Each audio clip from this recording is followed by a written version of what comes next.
Hello everybody, welcome back to my channel. My name is Krista. Thank you very much for stopping by again.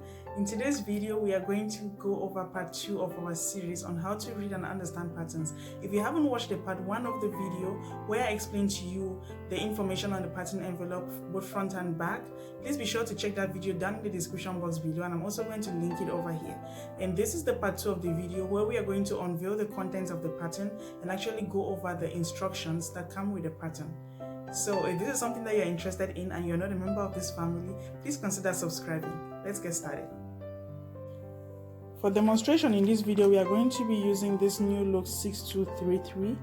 This is the same pattern we used in our previous video where I explained the information we have in front of this envelope and all the figures that we have on the back of this envelope, and also how to get your measurement when going in for commercial patterns.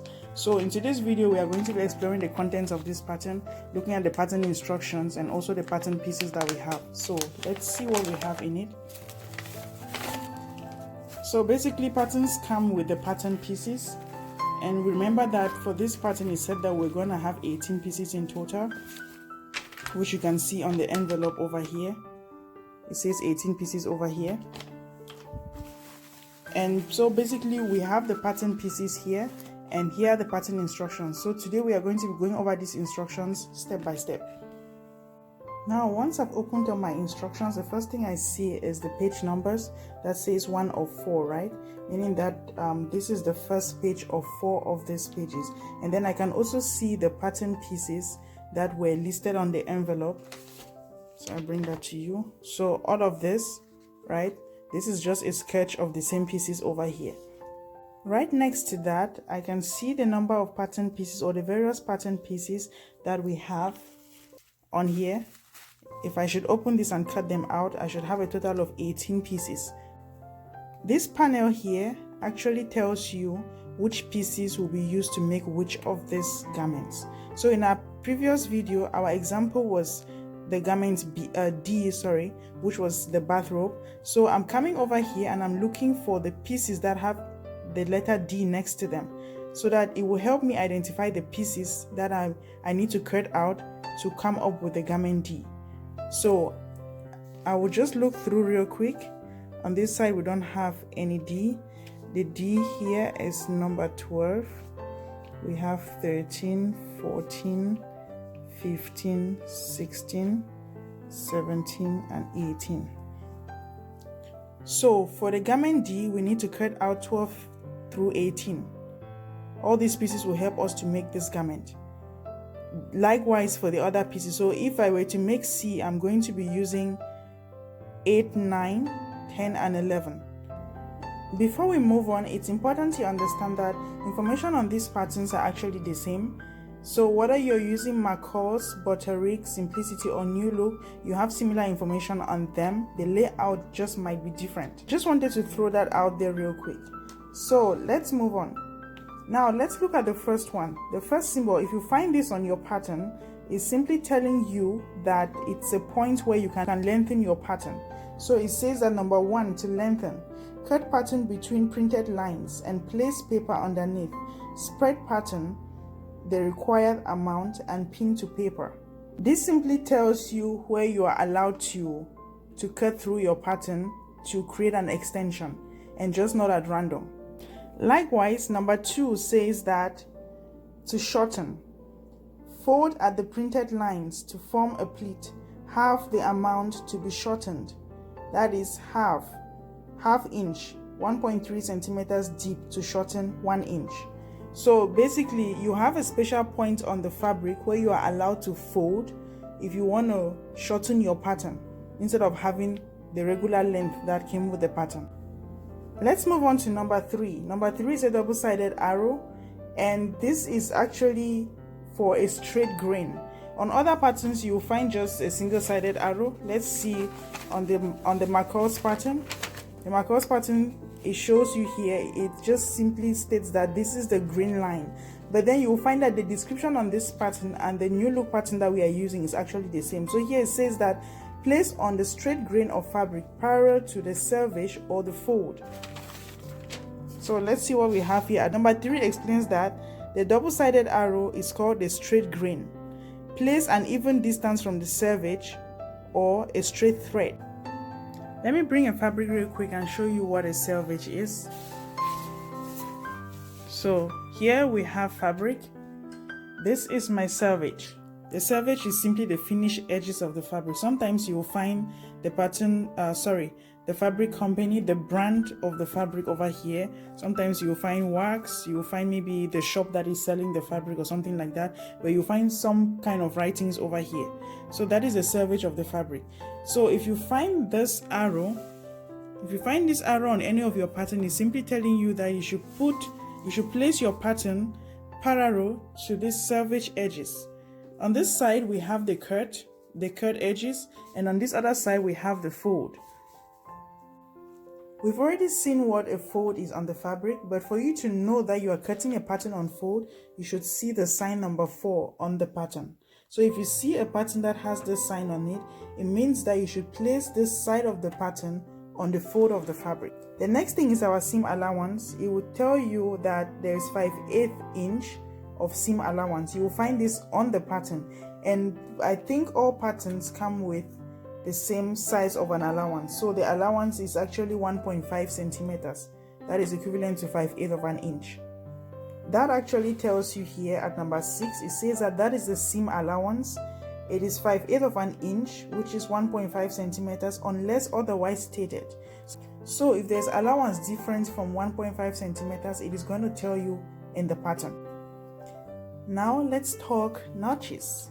So number 7 gives us a symbol, and it tells us here in the key that these are notches, and it helps you to match notches. Alright, that is not quite of an explanation, but I'm bringing in the Marcos pattern to show you the symbol that we have over here. So these are the most common signs for a notch. I think even on the New Looks pattern, the notch symbols were actually this and not what was stated over here. So these are going to help you to identify construction details, right? It will help you to match your seams together. So most often when you're putting a front piece and a back piece together, the notches would always match. They will often match, such that if they are not matching, then it tells you that your construction has a problem. So to better understand notches, I created some notches out of scrap fabric, and it's not very perfect, but I'm hoping that it serves the purpose of this explanation. So here are my notches. You'll see that I have a small protruded area on my fabric, on 2 pieces of my fabric. So when you have notches, it just helps you to match the front and back pieces of your fabric, or the seams of your fabric, simply put. So if I should put these 2 pieces together, my notches should match. So it just helps me to, to be confident that I'm doing my construction or my garment construction correctly. I hope that helps. The next thing we want to look at is number 8, which are our cutting lines. So basically, these are the lines that you'll find on the patterns, and each line is representative of a size. So around these 18 pieces, each of these 18 pieces have a few lines around them, which guides you in cutting out your size. So for example, if I'm a size M, I will find M written against one of these lines, and that is going to guide me on where to cut out the pattern. The next thing we have is the tailor tag. So this is basic tagging, which just means that you're putting 2 pieces of fabric together and loosely stitch them so you can eventually pull out the thread. On other patterns, you will find the word basting. They actually mean the same thing. As an absolute beginner, you want to look out for new words on the patterns, because not all patterns have the same vocabulary. You want to be able to check those on Google, or maybe have a dictionary around where you can, verify the meaning of these words. So for example, I just used the word basting. Basting simply means tacking, which is a very easy process, but then if you don't know the meaning of the word, you won't even know what to do. So it's important to look out for those. Number 10 and 11 indicates the right side and the wrong side of the fabric. Number 10 says that pattern printed side down, meaning that this is the wrong side of the fabric. And number 11, pattern printed side up, which is the right side of the fabric. So it's not very clear here, the difference, but you will find that number 10 is actually gray and number 11 is a clear box. Sometimes you'll find these 2 stars on your pattern in a special instruction section of the pattern, and the star number 12, which is the fuller one, it just tells you that you need to cut out all pieces of fabric especially the ones that require you to cut on fold, and then you can go ahead to cut out the ones that do not require the fold or double fabric. Number 13 just indicates that you need to place your fabric in such a way that the designs are all running in the same direction. You want to ensure that your designs are running in the same direction so that by the time you finish your garment, everything looks very uniform and nice. That instruction is there just to take care of fabrics that have a special design on it. Maybe you have giraffes, maybe you have roses that are running in a particular direction. You want to ensure that if you're cutting single pieces of this fabric, you're cutting them along the nap, which is the green line, and everything runs to the same direction. Another thing we want to take note of is the last instruction we have here that says that before pinning to fabric, press tissue pattern with warm dry iron to remove creases. Because the pattern has been folded, it has a lot of creases on it, so it's advisable that you press your patterns first with like very lukewarm iron so that you don't burn them, and then you place them on your pattern so you have the perfect pieces. The reason why we have creases on the pattern is because this pattern paper is very fragile, so it's advisable that for you to secure your patterns and use them time and again, you transfer your patterns into something stronger. And some people like to use interfacing. Interfacing is going to last longer because it's a lot firmer than this pattern papers. So that is one thing that it will be advisable to do with your patterns, and these patterns are expensive, so you want to safeguard them as much as you can. Now let's look at the fabric layouts. Sometimes you will find an indication of the kind of fabric. For this one, they said if you're making the garment A and you have a stretch knit fabric, this is the layout you should pick. And if you're doing the garment B, which is this top up here, this is the layout you should be using, but this is only for stretch knits. And you will find that the contrast is over here. So for 2B, so with this one, if it is not a stretch fabric, this is the pattern you should use, or this is the layout you should pick. This is all there is to know over here. So once you identify the different pieces and you're able to understand the terminologies that are over here, you can now go ahead to cut your pieces out. And on the flip side of this, let me flip this real quick. It gives you directions on sewing each of those pieces. So if I say I wanted to sew top A, it's right here. So if I go step by step with the first one, with right sides together, stitch yoke from front to back, matching others, press seam towards yoke. So I'm just going to follow this step after step until I get to the end. This is one of the reasons why patterns are great for beginners, because you have all the instructions written in here and you don't need to go looking for them elsewhere. Let's go ahead and cut out a pattern piece. So because I already have the pattern for the backdrop cut out, and that is what we have been working with, I'll go ahead and do the one for the pants just for demonstration purposes. So for the pattern C, I'm going to be looking for number 8, number 9, 10 and 11. I'm going to start this so that I know the difference. So the ones with the stars next to it, so 8, 9, 10 and 11. I'll go ahead and open my pattern piece and identify these pieces, and let's cut them out. Now let's go ahead and cut out our patterns. So we identified our pieces. They were 8, 9, 10 and 11, and this is the piece number 8. So the first thing that we notice here is that we have the number of the piece on here, and then it also has the pattern number 6233 written over here as well. And then it tells you the part of the piece you're sewing. So this is number 8, and it tells you it is the front, and the garment is the garment number C. Then it has different languages underneath as well. We spoke about languages in the previous video. And you also notice that on this pattern it tells you the number of pieces you need to cut. So this is a pant, of course you need 2 pieces for the front. So it says cut 2. We spoke about a green line, which is this arrow here, so you can see it over here. This is the green line, and also the cut lines. So you can also notice that we have our cut lines, right, that represent different sizes, and we have an extra small, S, M, L and XL. So I have checked my size on the pattern envelope, and my current size for this pants is going to actually be an S. So for an absolute beginner, you may want to trace along the line, along your cut line that actually represents your measurements, so that by the time you're cutting out, you know exactly what you're following. And it's advisable to trace the line because of joints like this. Sometimes it can get confusing because the lines all merge and then they all separate to different directions here. But if you're someone who is good with eyeballing, of course, you can always just look at it and cut it out. So I'm going ahead to cut out this pattern, and the same thing that we do for this pattern we'll do for the other 3 pieces. So let's do it. One thing before we start cutting though is for you to identify your notches. So we spoke about notches earlier. So the V is actually indented, right, inwards into the pattern. But then when you're cutting this out, you want to cut your V to the opposite direction, right? Some people like to cut it out. Some people like to cut all the way straight. But then you will be sure to notch your garment or notch your fabric when you're cutting out the pattern on the fabric. I like to do it this way. That way, when I place the pattern on the fabric, I know exactly where my notches are and I don't forget them out.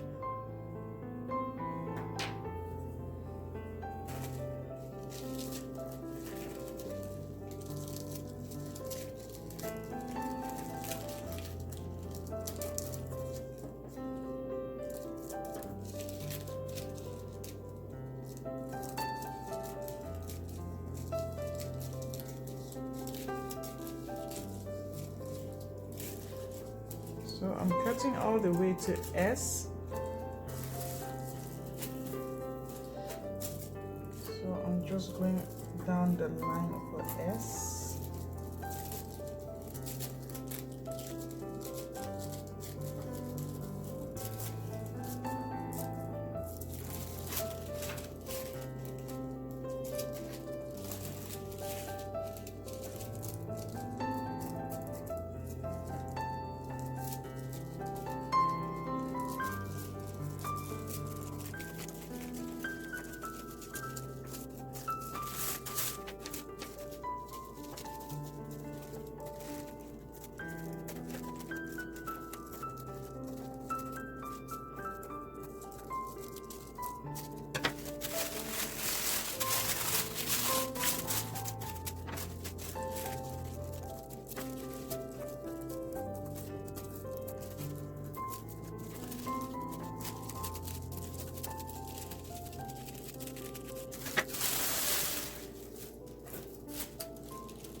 Now this is what the cut looks like. This is just one piece, and I just want to show you a few things on this real quick. So the first thing I'd like to show you is the shortening and lengthening line. So these are the lines. In case I wanted to increase the length of this pant, I will cut, in case I wanted to increase the length of my pants, I will simply go in with my scissors and cut through this line in between here, right? And I separate them and place a pattern paper or anything that I want to trace my pattern on and increase it by the number of inches that I need. On the other hand, if I would like my pants to be shorter, maybe I'm a shorter person, then I'll actually fold this in, right on the line. I'll actually fold this in like this, right? That way I shorten my pants without any complication. Notice that we do not have the cut on fold line on this piece, because this one you can put it on a single piece and actually cut out even though you need 2. So I'm going to bring another pattern paper that has that sign on it and I'll show you what that looks like.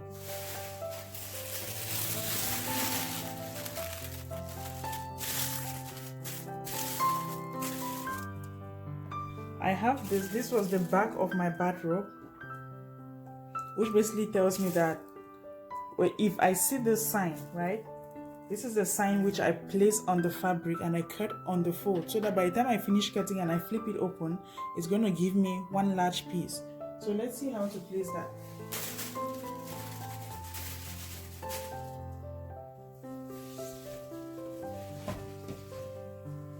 So let's say I have my fabric here, right, and this is my fold.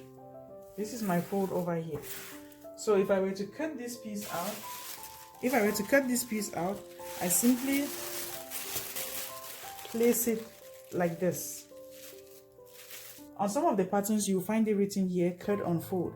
On this one, it is written center fold. So this is where you place it, you pin it down, and then you cut around the other edges. Another thing that I did with this pattern is I cut the pattern to be oversized, right?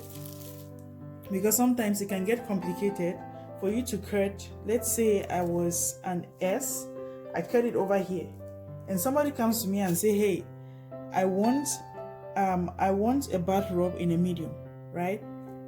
Except I know how to grade patterns, then I can go ahead and use my pattern to make the medium. But if I do not know, I might want to cut my pattern full size. And when I want to cut out my garment, I pin along the line that is my size so that I can preserve the whole pattern. Or another thing is, because you want to transfer your patterns to something which is durable, you may want to transfer them in different sizes. So we've come to the end of this video. Thank you very much for sticking until the end. If you did find this content helpful, please do not forget to give this video a thumbs up and also share with your friends and invite them to join the family. Until next time, bye.